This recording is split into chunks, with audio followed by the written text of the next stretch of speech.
어떤 모양으로 이 땅에 나타나게 되는지를 아주 기가 막힌 그 겨자씨라는 소재를 사용해서 설명하고 계셔요. 자, 천국은 이 땅에서 거의 보이지 않는 겨자씨처럼 은닉되어 있어요. 은폐되어 있고 믿음이 없는 자들이 볼 때는 지금처럼 믿음이 없는 자들이 볼 때는 이게 뭐야예요. 왜 널 그렇게 살아? 이것처럼 이게 뭐야 겨자씨야. 이게 뭐야? 이게 천국이라고? 이게 뭐야? 하면서 실족할 만한 모습으로 와 있다는 거예요. 겨자씨는 보여요? 안 보여요? 거의 안 보여요. 자, 그러면 저도 여기가 성지순례 갔다 온 사람이 저한테 준 게 있었는데 어디 있는데 이게 안 보이는데 이 많은 씨를 코팅해 와요. 겨자씨라고. 요 많은 거를 코팅해 와요. 이렇게 코팅해서 책받침 같은데 이걸 겨자씨를 코팅해 오는데 굉장히 작잖아요. 그 자체도 작아요. 근데 그건 겨자씨 중에 가장 큰 거예요. 왜 그래요? 진짜 평범한 일반적인 겨자씨는요, 눈에 안 보일 정도예요. 그러니까 눈에 안 보이는 걸 코팅해가지고 팔면 이게 사기꾼이지 뭐야. 아니, 눈에 안 보이는 겨자씨를 코팅해가지고 그걸 팔아버리면 그건 사기잖아요. 그래서 어떡하냐면 팔기 위해서 겨자씨 가장 큰 거를 골라가지고 코팅해서 주는데 요만한 거예요. 실제 겨자씨는 얼마나 많냐면 참깨 있죠. 참깨 50분의 1이래요. 거의 안 보여요. 그런데 이 겨자씨가 자라나가지고 모든 새들이 와서 깃드는 그런 나무가 된다는 거예요, 천국이. 자, 이 비유예요. 그래서 천국은 지금 이렇게 눈에 보이지 않는 그렇게 은닉된 모습으로 보이지 않는 모습으로 이 땅에 와 있어요. 그래서 어떻게 돼요? 예수님이 이 땅에 천국으로 왔는데 사람들이 알아봤어요? 못 알아봤어요? 못 알아봤단 말이에요. 눈에 안 보여요. 그런데 천국은 실제로는 어떤 천국이냐면 실제는 어떤 거냐면 공중의 새들이 와가지고 가지에 깃들 만큼 엄청난 실체를 숨기고 있어요.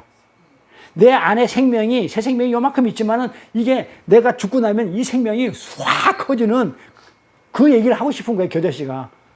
내 안에 진짜 나는 이 애굽의 어떤 법으로 이 세상 거의 어떤 그 힘의 세계를 가지고 있지만은 내 안에 겨자씨만큼 조그만 새 생명이 있으면 하나님이 이 세상 걸 전부 다 늑대로 가져가 버리고는 이걸 갖다가 키우면 엄청난 그 새 생명으로 자라난다는 거예요. 그게.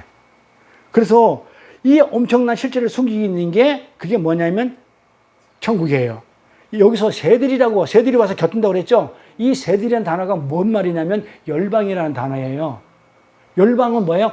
보편적인 교회를 얘기한단 말이에요. 열방들이, 그러니까 하나님 믿는 나라들이, 교회들이, 보편적인 그런 교회들이 이 말이에요. 그러니까는 뭐다? 이 겨자씨 하나가 자라나가지고 새들이 깃들 만큼 그렇게 커진다고 그랬죠. 그러니까 새들은 열방이라고 그랬죠. 그러니까 이 세상에 있는 모든 교회가 그 겨자씨 하나에 다 들어갈 수 있을 정도로 겨자씨가 어마어마하게 그렇게 커지는 완성을 얘기해요.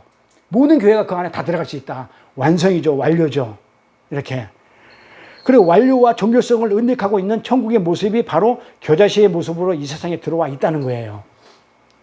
그게 예수님이 천국이잖아요. 그 예수님 비유예요. 그러니까 예수님이 눈에 보이지 않는 겨자씨라서 사람들이 몰라봤어. 안 보여, 겨자씨가. 그러니까 이 겨자씨라는 소재로 하나님은 예수님 너희들 못 봐. 세상 사람은 못 봐 했더니. 근데 그 예수가 이 세상을 경륜하는 하나님이고 이 세상을 통치 나가더라 이 말이에요. 그래서 거기서 우리 하나님이 택한 백성들 전부 다 끄집어내서 하나님 나라를 완성하더라. 그 열방이 새들이 와서 깃들더라. 모든 열방의 교회들이 하나님 백성들이 전부 다 그 안에 들어와서 있을 정도로 천국이 완성되더라.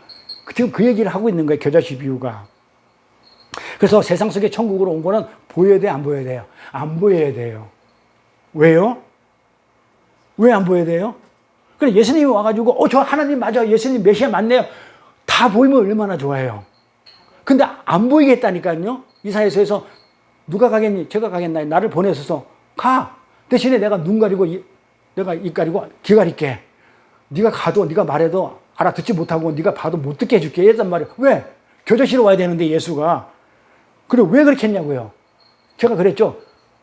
제가 고양이가 하나님 말씀 알아듣고 개나 소나 하늘나라 오면 하늘나라가 엉망이 돼. 이 땅하고 똑같지 뭐. 그래서 하나님이 택한 자만 알아듣게끔 만들어놨단 말이에요. 그래서 이 세상 속에서는 이 천국이 안 보여야 돼요.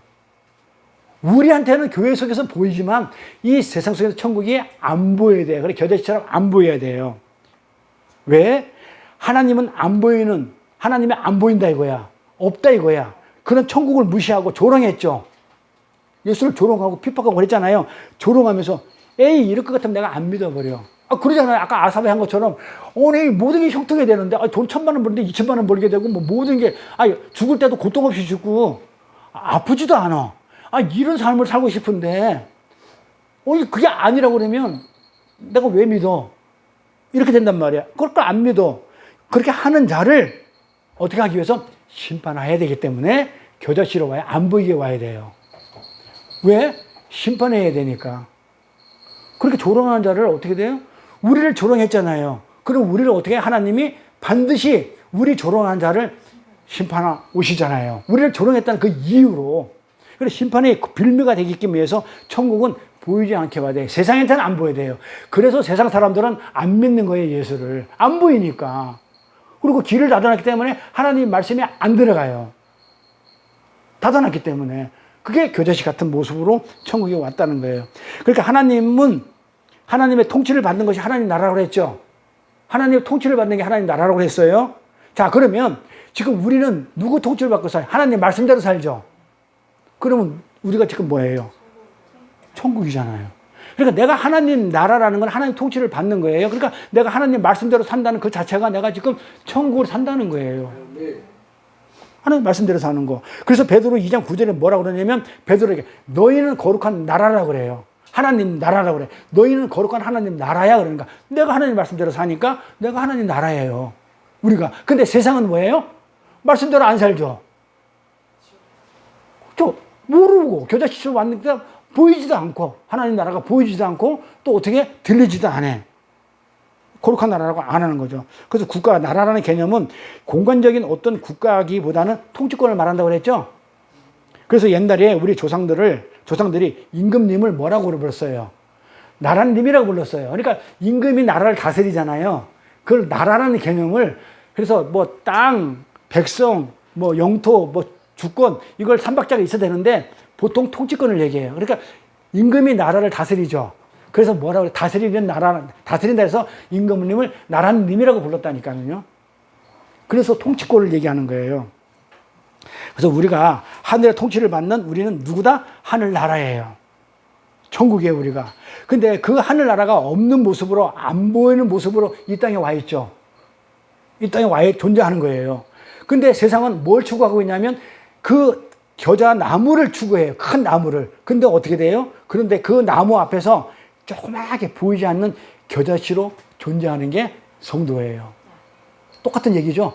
세상은 큰 거, 유명한 자가 되고 싶고, 거인이 되고 싶고, 네프림이 되고 싶고, 그냥 성공한 사람이 되고 싶고, 이런 걸 큰 겨자 나무를 추구하고 있는데 우리는 그런 게 아니고 작은 거, 보이지 않는 천국을 우리는 가지고 있는 성도의 모습이에요. 근데 우리는 안 수긍하고 싶어. 그러면 누가 보면 가볼게요. 뭐라고 했나? 바리새인들이 하나님의 나라가 어느 때 임하나이까 묻건을, 자, 바리새인들이 하나님 나라가 어느 때 임하나이까 묻건을 예수께서 대답하여 이르시되 하나님 나라는 볼 수 있게 임하는 것이 아니라고 그러죠. 자, 겨자씨로 오죠. 그러니까 하나님 나라는 볼 수 있게 임하는 게 아니죠. 세상 나라가 보고 강아지가 보고 고양이가 보고 되면 안 돼요. 그런 세상 나라에서 하나님이 없는 그런 세상에서 그게 보이면 안 되는 거예요. 그럼 온다고요. 그래서 뭐라고 했냐면 하나님 나라는 볼 수 있게 임하는 것이 아니요. 자, 그러고 나서 또 뭐라니? 여기 있다, 저기 있다. 여기 있다, 저기 있다. 어떤 공간 얘기하는 거 아니죠? 공간을 얘기하는 게 통치권을 얘기하는 거라고 그랬잖아요. 어떤 공간적인 개념이 아니에요. 여기가 있다, 하나님 나라가 저기 하늘나라 저 위에 있다. 이런 공간적인 얘기를 하는 게 아니란 말이에요. 그래서 천국은 공간적으로 오는 게 아니에요. 근데 우리는 뭐라고 그래요? 지금 하늘나라가 공간적으로 개념이에요. 자, 우리가 죽으면 가는 나라가 하늘나라인데 저기 어디 안드로메다 저 끝에 어디 저 3층천 어디에 하늘나라가 있는 어떤 공간적인 개념으로 그렇게 우리가 알고 있어요. 근데 그게 아니란 말이에요. 그런 공간적인 여기 있다 저기 있다 하는 게 아니라는 얘기야. 공간적인 개념이 어딘가에 존재하는 그런 천국이 아니라. 근데 우리는 어딘가에 존재하는 천국에 갔다 이렇게 얘기하죠. 그건 왜 그럴까요?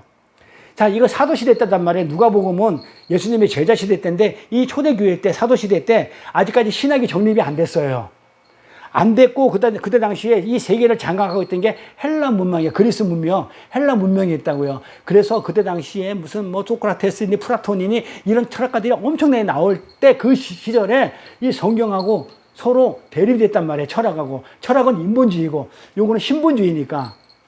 그렇게 대립이 되면서 이 헬라의 어떤 그 문화는 그 철학의 기준은 뭐냐면 이원론적이에요. 둘로 가르는 거예요. 근데 우리 신학은 하나로 뭉치는 건데 철학은 인간은 둘로 가르는 거예요. 이원론적인 거예요. 그러니까 이원론적이다 보니까 여기 있다, 저기 있다라는 어떤 그런 공간적인 그런 개념으로 헬라 철학의 신학이 들어오면서 헬라 철학이 신학이 정립이 안 되니까 그 헬라 철학이 신학에 이렇게 묻어오면서 어떤 공간적인 천국이 있는 개념으로 그렇게 여기고 왔던 거예요. 근데 성경은 공간적인 개념을 얘기 아니에요. 통치를 얘기해요. 그러니까 우리가 말하는 지옥이 있죠. 성경이 말하는 지옥 없어요. 성경에. 이 지옥이라는 건 어디서 나왔냐면 불교에서 나왔어요. 우리는 음부라고 그래요. 음부, 스월 이렇게 표현하지 지옥이라는 얘기를 안 해요. 그런데 어느 순간에 성경에 기독교에 지옥이라는 표현을 써요. 이거는 기독교 단어가 아니에요. 불교 용어예요. 불교 용어. 성경에